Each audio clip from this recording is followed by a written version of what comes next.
என் இனிய அன்பு உள்ளங்களே, உங்கள் அனைவருக்கும் என் அன்பான வணக்கம். வாழ்வதும் சாவதும் முன்னால் நாவல் பகுதி 13. வாங்க தொடர்ந்து கதையை கேட்கலாம். இந்தியா வந்திருந்த நந்தனா செழியனின் அப்பா அம்மாவை சந்தித்து அவர்கள் காலில் விழுந்து மன்னிப்பு கேட்டு செழியனிடம் தனக்காக பேசுமாறு அவர்களிடம் கெஞ்சிக் கொண்டிருந்த நேரம் இது. ஒரு வாரமாக அவர்களை தினமும் மாலை வந்து சந்தித்து தொடர்ந்து அவள் பேசிக்கொண்டே இருந்தாலும் அவர்கள் அவளுக்கு வழங்கவில்லை. ஆனால் இன்று கையில் விஷக்குப்பியோடு வந்து விட்டாள். நீங்க எனக்காக செழியன் கிட்ட பேசாட்டி இந்த விஷத்தை குடிச்சு இங்கேயே செத்து போயிடுவேன். அப்பவும் உங்களுக்கும் உங்க மகனுக்கும் செஞ்ச துரோகத்துக்கு எனக்கு நானே கொடுத்துக்கிற தண்டனைன்னு லெட்டர் எழுதி வச்சுட்டு தான் செத்து போவேன். அப்படி ஒரு லெட்டர் நான் எழுதி என் கையோடு கொண்டு வந்திருக்கேன். என்னுடைய மரணம் கூட உங்களையோ உங்க மகனையோ எந்த பிரச்சனையிலையும் சிக்க வைக்க கூடாதுன்னு நான் நினைக்கிறேன். அந்த அளவு நான் திருந்திட்டேன். இதுக்கு மேல என்னால என்னுடைய மனசை திறந்து காட்ட முடியாது என்று கூறி கெஞ்ச அவள் நடிக்கிறாளோ என்ற சந்தேகத்தில், உன்னை ஏத்துக்க வேண்டியது செழியன் தானே தவிர நாங்க இல்ல. அவனே உன்னை வேண்டான்னு சொல்லும் போது இதுல எந்த முடிவையும் எங்களால எடுக்க முடியாது. உன்னை அவன் கல்யாணம் செஞ்சுக்கிட்டதுல எங்களுக்கு கொஞ்சம் கூட விருப்பம் இருக்கல. அதுக்கு காரணம் உன்னுடைய குணம்தான். உன்னை எங்களாலையும் ஏத்துக்க முடியாது, செழியனாலையும் முடியாது. நீ கிளம்பு என்று செழியனின் அப்பா கூற கையில் வைத்திருந்த விஷக்குப்பியை திறந்து அதை வாயில் ஊற்ற தயாராகிவிட்டாள் நந்தனா. பாய்ந்து வந்து அதை தட்டி விட்ட அம்மா, நீ இந்த அளவுக்கு வந்துட்டனா கண்டிப்பா நீ திருந்திதான் வந்திருப்ப. உன்னுடைய மரணத்துக்கு மேல எங்க மகனுக்கு ஒரு நிம்மதியான வாழ்க்கை கிடைக்காது. நாங்க அவங்கிட்ட பேசுறோம் என்று கூற, அப்படின்னா ஆண்டி நீங்க இப்பவே பேசுங்க, அவர் மனசுல வேற ஏதோ ஒரு எண்ணம் இருக்கு நந்தனா கூற, இல்லம்மா அவ மனசுல அப்படி எந்த எண்ணமும் இருக்காது. இருந்திருந்தா நீ வேற ஒருத்தனை கல்யாணம் செஞ்ச அந்த மறுநாளே அவனும் ஒரு பொண்ணை கல்யாணம் பண்ணி இருப்பான்ல. அது என்னவோ உண்மைதான். ஆனாலும் இப்பவே நீங்க செழியன் கிட்ட பேசுங்க ஆண்டி பிளீஸ். சரிம்மா நாங்க பேசுறோம் என்ற அம்மா உடனே செழியனை அழைத்தார். அப்போதுதான் பிளாட்டை எட்டி இருந்த செழியனுக்கு வியப்பு. அக்கா அதுக்குள்ள அப்பா அம்மா கிட்ட பேசிட்டாளா? சட்டென்று அழைப்பை ஏற்றவன், சொல்லுங்கம்மா என்றான். செடியா, நந்தனா இப்ப நம்ம வீட்டுலதான் இருக்கா என்றார். அதை கேட்டு அவனுக்கு அதிர்ச்சி. நம்ம வீட்லயா? அவ எதுக்கு அங்க வந்தா? இன்னைக்கு இல்லப்பா, ஒரு வாரமா சாயந்தரம் நானும் அப்பாவும் ஆபீஸ் முடிஞ்சு வரும்போது வீட்டு வாசல்லையே காத்திருப்பா. நாங்க கண்டுக்கிறதே இல்ல.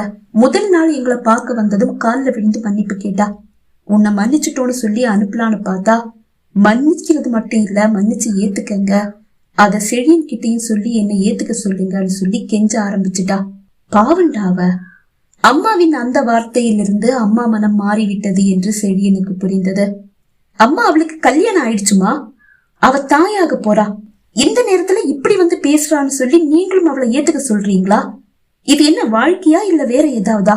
இப்படி நிமிஷத்துக்கு நிமிஷம் ட்ரெஸ்ஸ மாத்துற மாதிரி புருஷனை மாத்திட்டு இருக்கா. டேய் கோவப்படாதடா. அம்மா அவளை பிடிக்கல, அவ குணம் பிடிக்கல, அவ சரியில்லைன்னு நீங்களும் அப்பாவும் சொன்னதெல்லாம் மறந்து போச்சா? இப்ப அவளுக்காக பறிஞ்சு பேசுறீங்க? டேய் என்ன பேச விடுடா. நாங்க உடனே அவளை ஏத்துக்கல.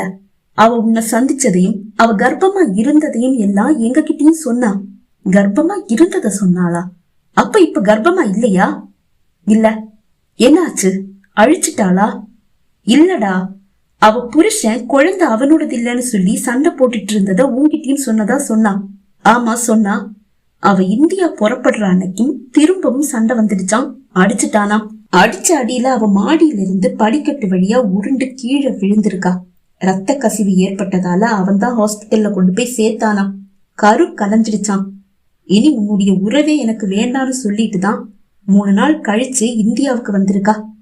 அதையே காரணமா காட்டி அவனுக்கு எதிராக கோர்ட்ல விவாகரத்து மனு தாக்கல் செஞ்சிருக்காளாம். இதையெல்லாம் அவ உங்ககிட்ட வந்து அழுதுட்டே சொன்னதும் நீங்களும் பரிதாபப்பட்டு அவளை ஏத்துக்கிட்டீங்களா?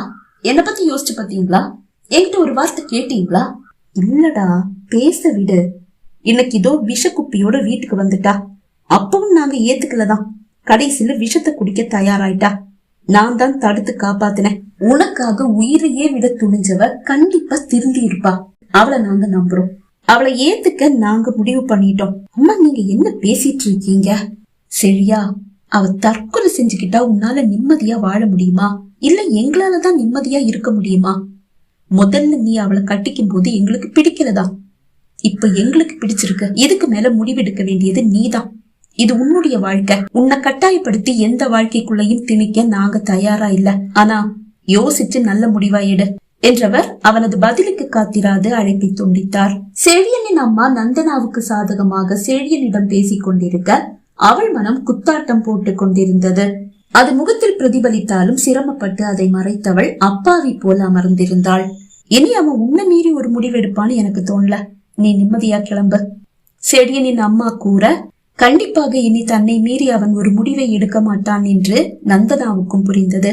அவள் நிம்மதியோடு விடை பெற அம்மா அப்பாவை பார்த்தார்.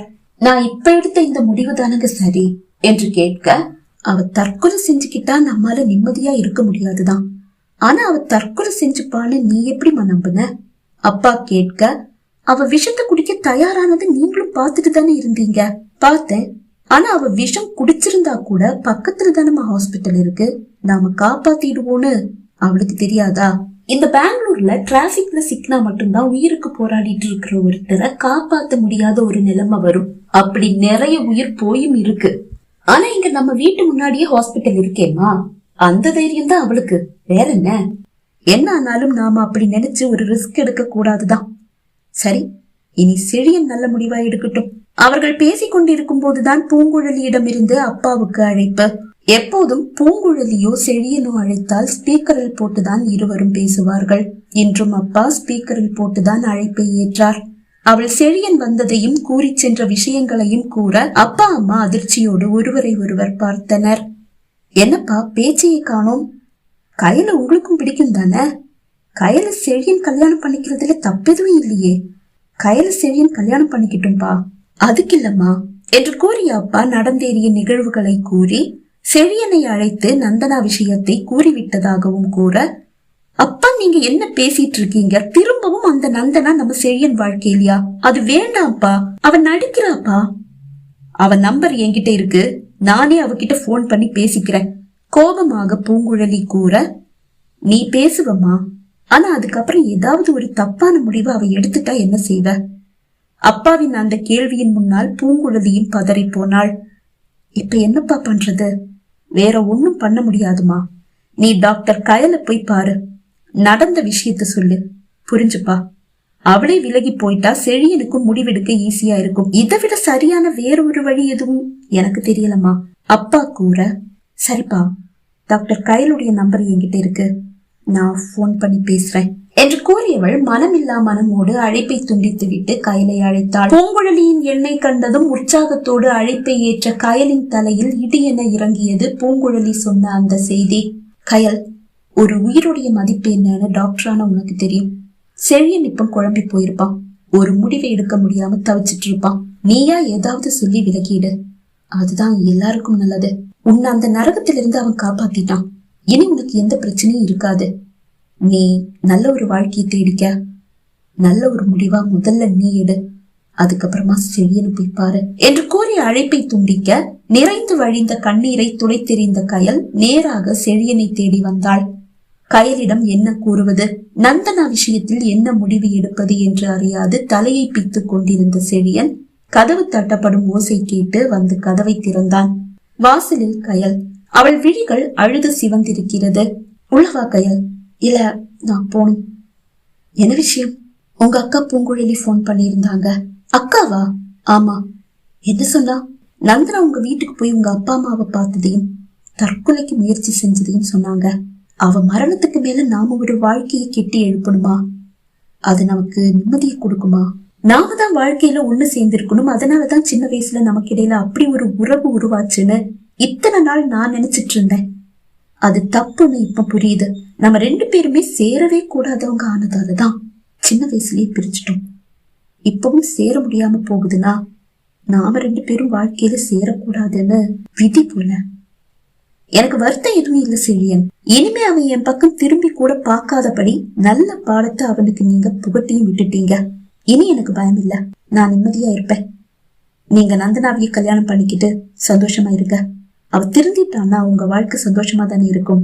நான் கூடிய சீக்கிரமே இங்கிருந்து போயிடுவேன் செழியன். அதுக்கப்புறமா நம்ம ஒரு நாளும் சந்திச்சுக்கவே கூடாதுன்னு தான் மனசார நான் கடவுளை வேண்டிக்கிறேன். Good bye. அவள் திரும்பி நடக்க கயல் என்று அழைத்தவன் அவள் கரத்தை பிடித்தான். அவனை திரும்பி கூட பாராது தன் கரத்தை இழுத்து கொண்டு நடக்கும் போது அவள் விழிகள் நிறைந்து வழிந்தது. அதற்கு மேல் அவளை தடுக்க அவனும் விரும்பவில்லை. தடுத்து என்ன ஆகப் போகிறது? அவள் கூறியது போன்று நந்தனா மரணத்தின் மீது கட்டி எழுப்பும் வாழ்க்கையில் நிம்மதி எங்கு இருக்கும்? கயல் கண்ணில் இருந்து மறையும் வரை அவளையே பார்த்தபடி நின்றான் செழியன். இனிமே நாம 2 பேரும் சந்திச்சுக்கவே கூடாதுன்னு நீ வேணும்னா மனமாற கடவுளை வேண்டிக்கலாம். ஆனா ஒவ்வொரு நொடியும் நீ சந்தோஷமா நிம்மதியா இருக்கன்றத நான் உறுதிப்படுத்திக்கிட்டே தான் இருப்பேன். உனக்கு சின்ன ஒரு பிரச்சனைனாலும் முதல் ஆளா நான் தான் வந்து நிற்பேன். நீ சொன்ன மாதிரி நாம 2 பேரும் சேரவே கூடாதவங்களா இருந்திருந்தா திரும்பவும் சந்திச்சிருக்கவே கூடாது கயல். உன்னை அடைய இப்ப நந்தனா ஒரு தடையா நிக்கிறா. இந்த தடைய உடைச்செறிய ஒரு சின்ன வாய்ப்பு கிடைச்சாலும் மிஸ் பண்ணவே மாட்டேன். அது உடைச்செறிஞ்சிட்டு உன்னை தேடி கண்டிப்பா வருவேன். தனக்குள் கூறிக்கொண்டான் செழியன். பகுதி 13 நிறைவடைந்தது. பகுதி 14 உங்களை சந்திக்கும் வரை விடைபெறுகிறேன். நன்றி, வணக்கம்.